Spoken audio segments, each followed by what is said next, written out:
Hey guys, this is VVV Shaft, and today we're looking at something kind of interesting. Not many people are familiar with the player Caliber, who's recently joined Light Gaming, but he's a Protoss player. Today, we're going to be having him versus another Protoss player, AxSlav. Now, here's the interesting part. There's a Zerg in this game. CaliberLight, I'm not certain, but he has switched to Zerg. I don't know if this is for just his PvP, maybe going for the ZVP aspect of it, because he understands that better than PvP, or if he's just switching races. I don't know. I am not the keeper of these guys. But either way, I'm excited to be bringing to you guys this match. This is AxSlav in the top left-hand side of Shakuras Plateau in the red Protoss trunks. And on the bottom right-hand side, we've got CaliberLight off racing here with the Zerg. I don't know what to expect, guys, to be perfectly honest with you. Caliber, he's a good Protoss player. I respect his Protoss play. But I don't know about his Zerg play. I want to see what he's got up his sleeve, because his PvZ is phenomenal.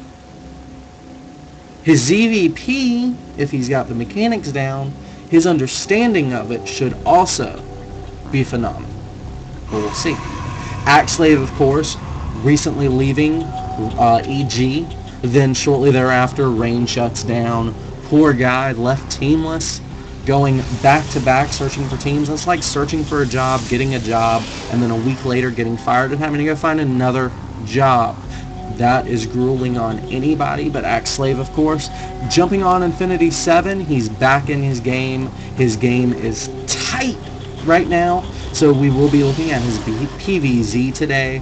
He's going ahead, moving this probe into a position where it looks like he wants to lay down a pylon. I mean, his positioning here for his gateway, of course, not positioning on this ramp, not even going forge first. I'm not sure he even knows this is a PvZ. He might just be thinking, I'm playing Caliber, he must be going Protoss. Of course, he's going to be... Okay, so the probe was just scouting this... I don't know if he knows this is PvZ. The reason I say that is because he scouted this position with his probe. Of course, if a Zerg was there, he would show himself with the Overlord, which of course would have got there about the same time. Now this probe wasn't in position to deny this hatchery. Hatchery first is going down for Caliber. There's still no pull up. Caliber knows this is not a forge build, so he's completely safe. Oh my god, Caliber is ruffling right now. I'm not sure whether AxSlav knew this is PvZ, but he does now. He's getting his cyber core, his gateway's in a good position. He's yeah, he's gonna be playing this one definitely a little bit behind. Though AxSlav, of course, has the Zelnaga tower. We've got good drone count for a hatch first build. We've got the spawning pool now wrapping up. Queens are going to be popping out doubly. We'll be seeing ling speed here shortly, probably a good number of lings to apply pressure to this nexus. Okay, so this is going to turn into a relatively... Okay, not even going with those lings, dropping a spine crawler instead, getting the metabolic boost, and saying, you know what, throw a couple of zealots at me, throw down a zealot and a stalker, do whatever harassment you like, I'm going to drone. Of course, he is getting a couple of lings, that's going to allow him to take to the towers, but when I said he was going to make some lings, I was thinking more like 12 to 16. Of course, this drone scout, finding out that there's a nexus down, the stalker applying a little bit of pressure. He's trying to force lings here, but of course the spine crawler's already done. 4 lings was able to buy just the amount of time he needed. He's checking for a third, which is so standard. I mean, either this time or even earlier for ZVP. but that's standard for Forge First. He's playing very, very smartly. Oh wow, and putting a hatchery here instead of here, that's a different position. For a Protoss, that makes sense, but Caliber's playing Zerg today, so we've still got some the gas pulled here for Caliber. He's getting fast approaching the time he needs to put some guys back on there, but not just yet. He's got his queens there. He's doing great. The Stalker is, hurting the hatchery, but it's not even going to slow down the production very much. Wings, of course, going to clean that up, no problem. This probe, of course, being forced back across the map. Now we've got gateway. Okay, so we've got 3 gate with Forges +1 coming out. Ooh, Sentry, is that going to die? Yeah, that thing's going to fall. But it did get its force field down, so not really wasted energy. So, alright, this queen, a little bit vulnerable. He's producing another one at home. There's a macro hatch. Okay, so he's just gearing up all speeds forward. He's not even worried about roaches right now. Oh, there's the roach warren. He's got 2 more gases coming. 3 gases, exactly what you need for roach. But he's on 3 base. He's not quite saturated yet, though. 40 or so drones. He's 3 drones up. This probe is going to be critical here for AxSlav. It's going to lay down a pylon and, just harass this 3rd base for Caliber. Does he actually... Yeah, he does, okay. Why didn't he take that base? But then again, he doesn't have to fight on this ramp. He'll have to fight here instead, which this is a better concave, and he can wrap around here. This is a really interesting base, but it still doesn't... When you're... Okay, let me let you guys in on where I'm at here. When you take this base, all you have to do is defend this. Now, force fields could be a pain in the ass. Getting good surface area on the opponent could be a pain in the ass. But static defense, you cover this with static D, and this is safe. So you get 2 bases for the price of 1. But here, you get this wraparound, so you don't have... I mean, you're fighting in the same part of the map because you don't want to fight a Protoss here. If you're going to defend this base and you take it, you're probably going to try to face them here. So essentially, you're fighting in the same area. But I don't know, guys. Alright, in any case, we've got a Zealot Sentry Force moving out for AxSlav. And +1 is finishing now, so this is a +1 timing, it appears. Alright, and we've got more and more units being warped in from this pylon. Great moves from AxSlav, applying some light pressure, nothing too major. It's gonna keep our Zerg player honest. Zerg is 11 supply up. Ooh, he's gonna lose that sentry for no reason. It's never good to be taking attacks on sentries from a Spinecrawler. The Spinecrawler dies, really good force field. Gonna keep the Lings locked off of his sentries. The Zealots, of course, also there for that very, very reason.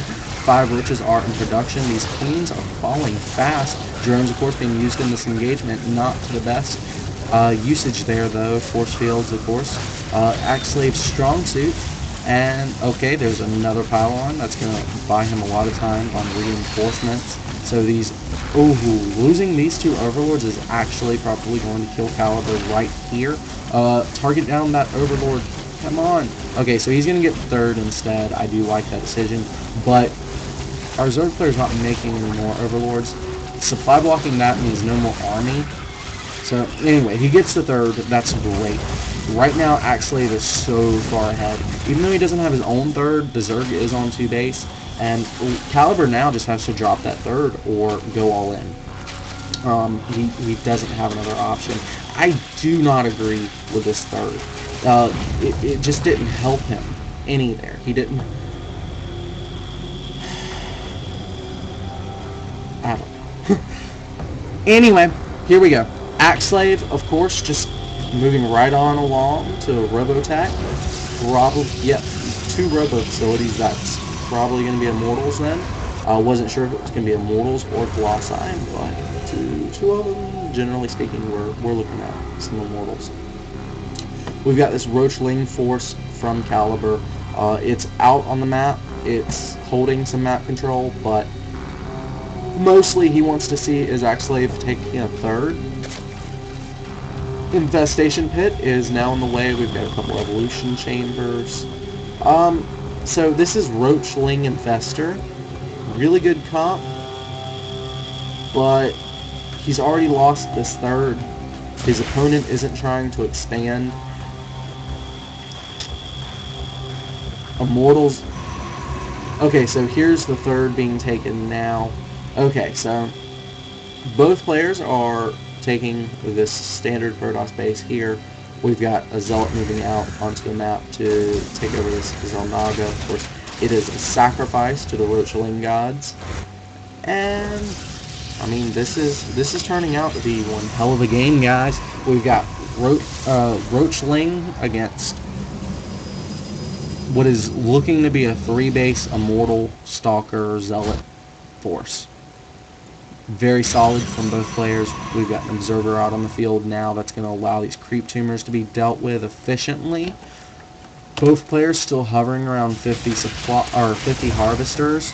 That's where you want to be like 5 minutes ago. Losing this third just locks both of them into this kind of straight up tech where they're both on really low tech. We've got a couple of infestors moving out, you know, it's 5 infestors. But I don't know, man. Those infestors are gonna make those Immortals hate life. Actually, I'm gonna eat my words. Caliber is looking solid now. This Roachling Infestor, I didn't think it was gonna work, but he's got a good force right here. Ooh, misses the fungal on that Observer. Gets it the second time though. Alright, drop another one. There we go. And that is great. Okay, so this Roachling Infestor force, I had questions about it, but now it's looking good.